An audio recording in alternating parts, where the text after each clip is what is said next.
Hello friends, welcome to SSC coaching centre. आज मैं आपके लिए साधारण ब्याज के इंपॉर्टेंट क्वेश्चन लेकर के आया हूं। पूरा वीडियो देखिएगा। चलिए स्टार्ट करते हैं। पहला सवाल है, कोई धनराशि सरल ब्याज पर 20 सालों में दोगुनी हो जाती है, कितने वर्षों में वह 4 गुना हो जाएगी। आज मैं आपको दो टाइप के सवाल कराऊंगा, ठीक है, और दोनों ही टाइप आप समझ लीजिएगा क्योंकि एग्जाम में बहुत ज्यादा पूछा जाता है।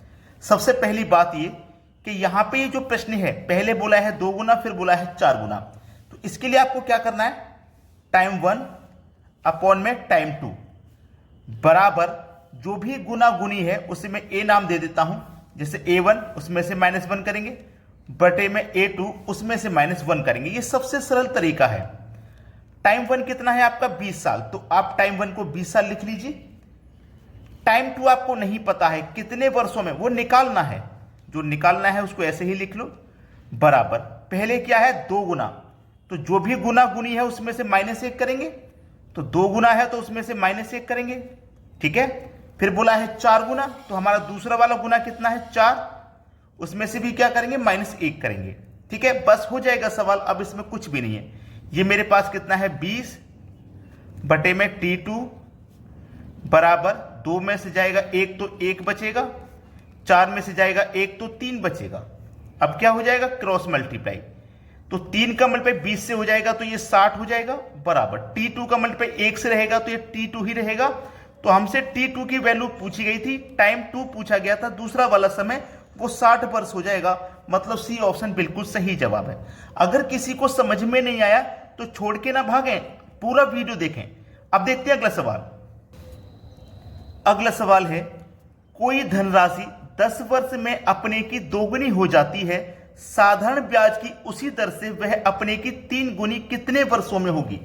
मैंने जो बताया था फिर से वही बता रहा हूं, टाइम 1 अपॉन में टाइम 2 बराबर जो भी गुना गुनी है उसमें से 1 माइनस कर देना है, जो भी गुना गुनी दूसरा वाला है उसमें से भी 1 माइनस कर देना है। तो टाइम 1 है आपका 10 वर्ष का, तो आप 10 लिख लेंगे।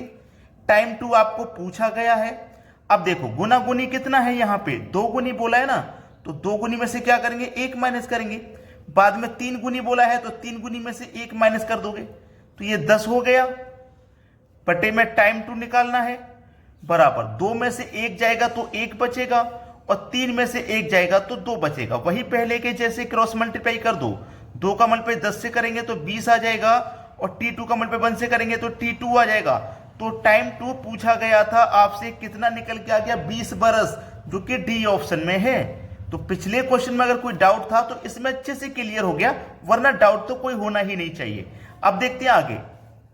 अगला सवाल है, एक निश्चित राशि साधारण ब्याज की दर से 7 वर्ष में दोगुनी हो जाती है, तो वह राशि उसी ब्याज की दर से कितने वर्षों में 5 गुनी हो जाएगी। देखिएगा फिर से लिखूंगा, टाइम 1 अपॉन में टाइम 2 बराबर जो भी गुना गुनी है पहले वाला उसमें से -1 करेंगे, जो भी गुना गुनी है दूसरा वाला उसमें से भी -1 करेंगे। पहले वाला टाइम आपका 7 वर्ष का है तो 7 लिख लीजिए।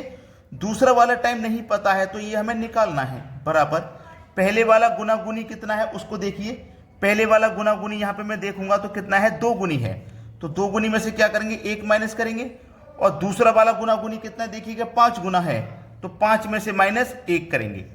अब देखिएगा इसको लिख लो आगे, 7 के बटे में टाइम 2 बराबर 2 में से 1 माइनस करोगे 1 बचेगा, 5 में से 1 माइनस करोगे 4 बचेगा। क्रॉस मल्टीप्लाई हो जाएगा, 4 7 28 बराबर T2 का मल्टीप्लाई 1 से रहेगा तो T2। तो हमें T2 की वैल्यू निकालनी थी, जो कि कितनी निकल के आई है 28। सी ऑप्शन बिल्कुल सही जवाब हो जाएगा, यानी कि दूसरा वाला जो समय है वो 28 बरस का है। अब देखते हैं आगे। अगला प्रश्न है, एक धनराशि 7 वर्ष में सरल ब्याज से दोगुनी हो जाती है, तो वही राशि कितने वर्ष में 4 गुनी हो जाएगी। देखिए मैंने आपसे बोला था कि आज मैं आपको टाइप 1 यानी कि 2 टाइप की वीडियो कराऊंगा। ये तो हो गया टाइप 1 यहां तक कंप्लीट। अब इसके बाद दूसरा टाइप का क्वेश्चन कराऊंगा, तो ये क्वेश्चन तो आपको होमवर्क है। ये टाइप 1 का क्वेश्चन है जो मैंने आपको अच्छे से समझा दिया है, तो उसमें से एक प्रश्न आपको होमवर्क के लिए दे रहा हूं, ये वाला। इसका आंसर इन 4 ऑप्शन में से क्या आएगा कमेंट कर दीजिएगा। ये पहला टाइप था गुना गुनी वाला। अब दूसरे टाइप के सवाल देख लेते हैं।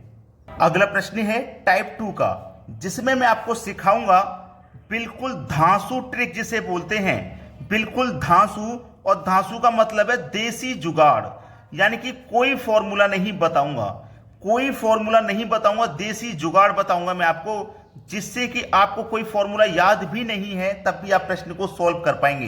प्रश्न है 1600 रुपए का 8% वार्षिक साधारण ब्याज की दर से 2.5 वर्ष का साधारण ब्याज क्या होगा। बहुत ही अच्छा सवाल। एक वर्ष का रेट मेरा 8% है, एक वर्ष का रेट मेरा 8% है, तो दूसरी वर्ष का भी 8% होगा। और जो तीसरा वर्ष है वो आधा है, देखो 2 वर्ष तो पूरे हैं, तीसरा वर्ष आधा है, जब तीसरा वर्ष आधा है तो रेट भी इसका आधा हो जाएगा, तो पूरे साल के लिए 8%, तो आधे साल के लिए 4% लगेगा। तो टोटल कितना हो गया, 8 और 8 16, 16 और 4 20, यानी कि टोटल जो परसेंट की दर है वो 20% है। क्लियर हो गई इतनी बात। तो हमारे पास जो रुपए दिया गया है उसको लिख लीजिए। हमसे 1600 रुपए का साधारण ब्याज पूछा था, कितना है, तो किस दर से बताना है, 20% की दर से बताना है, क्योंकि 2.5 वर्ष का 20% लगेगा, तो 1600 रुपए का हमें 20% बताना है। परसेंट का मतलब बटे में 100। देखिएगा आसानी से हो जाएगा, जीरो से ये वाला जीरो कटा दो, ये वाले से ये वाला, 16 दूने का 32 हो जाएगा और एक ही जीरो, यानी कि 320। आंसर आ गया, खत्म सवाल। क्या मैंने इसमें कोई फॉर्मूला लगाया? नहीं लगाया। कोई ट्रिक लगाई? नहीं लगाई। जो प्रश्न में दिया गया है उसी से हल करना है। ठीक है, अब देखते हैं आगे। अगला प्रश्न है, किसी धन पर पहले 2 वर्ष का ब्याज 3%, अगले 3 वर्ष की ब्याज दर 4% तथा अगले वर्षों के लिए 5% वार्षिक है। उस धन पर 9 वर्ष बाद कुल ब्याज 1520 रुपए लिया गया, तो मूलधन क्या है। बहुत अच्छा सवाल है, देखिएगा। पहले के 2 वर्ष के लिए 3% का ब्याज है, यानी कि 1 साल का 3%, तो 2 साल का आपका ब्याज 6% लगेगा, प्लस अगले के 3 वर्ष के लिए 4% वार्षिक है, यानी कि अगले जो 3 साल हैं उनके लिए 4% लगेगा। 1 साल का 4%, तो 3 साल का 12% लगेगा। ठीक है, प्लस फिर ऐसे ही बोला गया है अगले वर्षों के लिए 5% वार्षिक है, और टोटल वर्ष हमारे पास दिए गए 9 वर्ष। तो देखिएगा 2 वर्ष ये हो गए, 3 वर्ष ये हो गए, 5 वर्ष हो गए 9 में से, तो बचे कितने, 4। तो ये जो 5% का रेट है 4 वर्ष के लिए है, 1 साल का 5, तो 4 वर्ष के लिए 20% का रेट लगेगा। टोटल हो गया 20 और 12 32 और 6 38, यानी कि रेट जो लगेगा वो पूरा 38% लगेगा। और इस 38% की वैल्यू आपको कितनी दी गई है, 1520 रुपया है। ठीक है, 1520 रुपया। कैसे है, हमें कुल 38% का ब्याज मिला है जो कि 1520 रुपया है, तो 38% की वैल्यू 1520 है। हमसे मूलधन पूछा गया है, मतलब 100% का मान, तो कैसे निकालेंगे, जब 38% का माल 1520, तो 1% का कितना हो जाएगा, 1520 बट्टे 38। ठीक है, ये 1% का है। हमें 100% का निकालना है, तो 100 से क्या कर देंगे, गुना कर देंगे। समझ में आ गया ना, इतना काम आपने कर लिया, सवाल खत्म हो जाएगा। चलिए, इसको जब मैं कटाऊंगा तो ये कटेगा 38 से, देखते हैं ये कटता है कि नहीं। 1520 पहले 2 से कटा लेते हैं, 19 बार में गया 2 से, और 2 से मैं इसको जब कटाऊंगा तो 2 सत्ते 14 कटेगा, 1 बचेगा 12, 2 छिक्के 12 और 1 0। ठीक है, 19 से कटेगा क्या, 19 त्रिक 57, 19 चौक 76, यानी कि 19 से 76 कटेगा 4 बार में, और 1 0, और इसका मल्टीप्लाई कर दो, तो 4 1 कम 4 और 3 0 और लगा दो, क्योंकि 1 0 इसके साथ है, 2 0 इसके साथ है, 4000 रुपया। सवाल हो गया खत्म। यही तो है आपका आंसर। आपसे 100% का मान पूछा गया था, जो कि 4000 रुपया निकल के आ गया। बिल्कुल सही, समझ में आ गया आपको। अब देखते हैं आगे। अगला प्रश्न है, अगर दर 5% वार्षिक होती तो किसी धन का प्रति वर्ष साधारण ब्याज 135 रुपए अधिक प्राप्त होता है, तो वह राशि क्या है। बहुत अच्छा सवाल है। उसने बोला है कि अगर दर हमारी 5% होती, कितनी दर होती हमारी, 5% की अगर दर होती, तो हमें साधारण ब्याज 135 रुपए अधिक मिलता। तो 5% की जो वैल्यू है वो 135 रुपया है। अगर हम दर में 5% की वृद्धि करेंगे तो रुपए में 135 की वृद्धि हो जाएगी। तो 5% की वैल्यू है आपकी 135 रुपया। हमें क्या करना है, वह राशि बतानी है, मतलब 100% का मान बताना है। 5% का मान आपका हो गया 135, तो हम क्या करेंगे, 100% का नेट से निकालेंगे। पहले 1% का निकाल लो, 135 में क्या करेंगे, 5 से डिवाइड। ये 1% का मान है। अब 1% का मान है, 100 का निकालना होता है, इसमें 100 से गुना कर दो। तो 5 से इसको मैं कटाऊंगा, 5 दूने का 10, 3 बचेगा 35, 5 सत्ते 35, 27 बार में कटेगा, और 27 का मल्टीप्लाई 100 से कर देंगे आप, तो ये हो जाएगा 2700 रुपया। ये क्या हो जाएगा, 2700 रुपये। तो वह राशि आपकी क्या है, 2700 रुपये है। ये प्रश्न का बिल्कुल सही जवाब है। अब देखते हैं आगे। अगला प्रश्न है, अगर समय 5 वर्ष के बदले 7 वर्ष हो तो 8% की दर से किसी धन का साधारण ब्याज 360 रुपये अधिक प्राप्त होता है, तो वह राशि क्या है? यह सवाल बहुत अच्छा है क्योंकि इसमें 2 वर्ष दिए गए हैं, एक 5 वर्ष है और एक 7 वर्ष। ये आपको कंफ्यूजन में डालने के लिए काफी है, लेकिन आपको कंफ्यूज नहीं होना। कभी भी ऐसा प्रश्न रहे कि 5 वर्ष के बदले 7 वर्ष हो गया, 8 वर्ष के बदले 12 वर्ष हो गया, तो आपको ये जो समय है ना, इसका अंतर कर लेना है बस। 5 वर्ष के बदले 7 वर्ष हो गया तो 5 से 7 पे पहुंच के कितना वर्ष आगे बढ़ गए हम? 2 वर्ष। तो ये जो प्रश्न है ना, ये 2 वर्ष के लिए है, बस इतना याद रखो। ये जो प्रश्न है 2 वर्ष के लिए।